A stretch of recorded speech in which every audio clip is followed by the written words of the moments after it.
Baik. Kalau berbicara mengenai Wika emiten konstruksi, di-compare dengan konstruksi yang lain, apakah Wika ini yang paling menjadi favorit dari Pak Angelo, artinya prospeknya jauh lebih menarik dibanding yang lain, atau ada yang lebih menarik dari sektor yang sama? Saya belum lihat dengan yang lain, tapi memang ada beberapa yang lebih bagus sih dari Wika ya. Oke, tapi Anda belum cross-check begitu ya, artinya yang paling Anda perhatikan dari bursa saham saat ini bukan emiten konstruksi, Pak? Bukan Wika, kalau konstruksi memang masih bagus ya. Oke, konstruksi masih bagus, konstruksi di posisi berapa kalau berbicara sektor, Pak? Saya nggak pegang datanya untuk konstruksi, tapi properti itu yang berkaitan ya.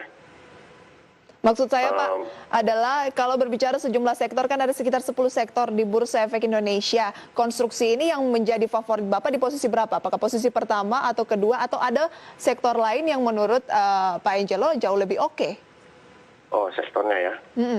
Kalau melihat sektor memang properti yang masih kita bisa lihat bagus. Properti. Beberapa saham itu cukup bagus sekali dan memang sudah mulai uptrend dari bulan lalu. Dan tampaknya properti ini belum terlalu naik signifikan dibanding dengan emiten-emiten lain, misalnya tambang gitu Pak ya? Kalau tambang, sebentar saya cek ya. Tambang kan sudah naik signifikan Pak, ada Antam, ada Inco yang mengalami penguatan, mungkin next-nya ini adalah properti. Properti sebenarnya sudah naik juga, cuman masih belum setinggi seperti mining itu ya. Betul. Belum. Jadi masih ada peluang di sektor properti ya Pak ya dibanding dengan sektor lain yang ya oke.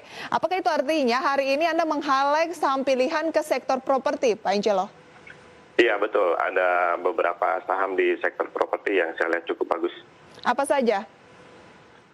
Untuk pertama ADI, SMRA, P1 dan CTRA. Wow, ada Adikarya, SMRA, semuanya dari emiten properti konstruksi ya Pak ya? Iya. Oke, ketahuan nih Pak, kalau Anda sebut ADI, SMRA, Pakuwon, CTRA, ADI berarti lebih oke dibanding Wika. Iya betul, baik. Wika belum masuk itu. Kita bahas Adikarya Pak, Adikarya baik di posisi berapa? Sekarang sudah bagus ya untuk ADI, kalau mau ikutan. Targetnya itu di 2040. 2040 berarti ya? Iya. Oke, belinya di posisi berapa Pak untuk Adikarya? Sekarang di sekitar 1795 sudah oke.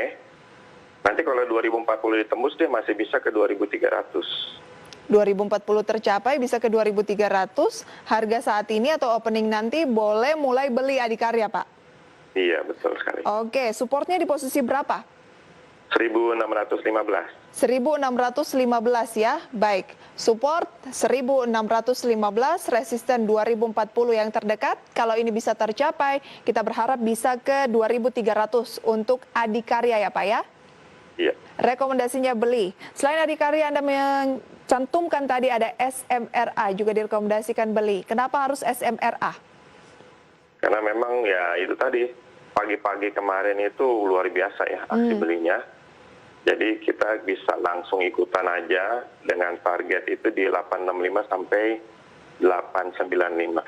865 sampai 895 adalah target dari SMRA. Support yang bisa jadi acuan di posisi berapa Pak? 765. 765. Oke, support 765, target price 865 sampai 895 beli untuk SMRA. Baik, Pak Angelo. Kalau berbicara mengenai emiten-emiten properti, ini kan juga nanti kita akan menanti rilis BI 7 Days Reverse Repo Rate hari ini gitu ya. Berarti peluangnya properti hari ini bisa menjadi movers dari indeks harga saham gabungan dong? Iya, kelihatannya memang properti yang lebih dapat pengaruh positif ya dari suku acuan BI ini. Baik, untuk itu Anda memasukkan saham-saham pilihan hari ini lebih ke emiten-emiten properti yang peluang kenaikannya memang sudah naik tapi masih ada peluang lebih jauh dibandingkan dengan emiten-emiten lain dari sektor lain yang kenaikannya bisa dikatakan sudah overbought ya Pak ya? Ya, bisa dikatakan overbought. Adi, SMRA direkomendasikan beli, bagaimana dengan Pakuwon? Pakuwon itu kita bisa langsung beli juga. targetnya itu di 570 sampai 585. 570 sampai 585 adalah target dari Pakuwon. Kemudian supportnya Supportnya di 520. 520. Tren dari Pakuwon dibandingkan dengan SMRA, misalnya kita pilih satu begitu ya, acuannya seperti apa sih Pak? Memang lebih bagus SMRA ya, Oke. tapi P1 sudah cukup bagus juga.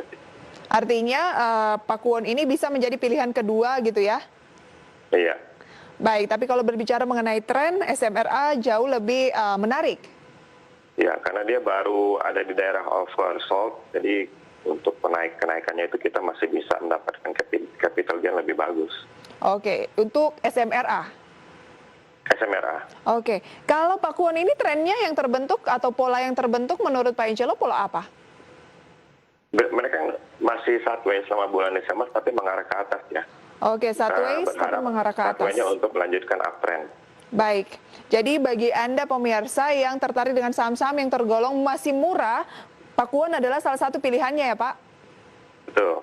Oke, kita berharap bisa ke 570 sampai 585. Satu lagi Pak, saham pilihan Anda masih sektor properti, CTRA di support 1030, target price-nya di 1150 berdasarkan data yang sudah dikirimkan tadi pagi ya Pak ya. CTRA ini seberapa oke jika di-compare juga dengan SMRA dan Pakuwon? Untuk CTRA mirip-mirip dengan SMRA, hanya saja CTRA itu sudah keburu naik sedikit ya, tapi kita masih bisa mengharapkan capital gain sih dari CTRA. Baik, di pre-opening hari ini di 1095 Pak untuk CTRA, apakah bisa dilakukan langsung pembelian atau bagaimana? Bisa, kalau mau mungkin strategi setengah-setengah, jadi setengah beli di open, lalu kalau ada koreksi sedikit, kita bisa beli lagi setengah di bawah. Baik, 130 adalah supportnya, kita berharap bisa ke 1150 yang terdekat untuk CTRA ya? Iya. Oke, kita akan cross-check nanti Pak di pembukaan perdagangan bagaimana sih pergerakan dari emiten-emiten saham pilihan ini, khususnya sektor properti yang sudah kita sampaikan. Kita jeda terlebih dahulu. Pemirsa, kami akan segera kembali, pastikan Anda masih menyaksikan IDX Market Opening.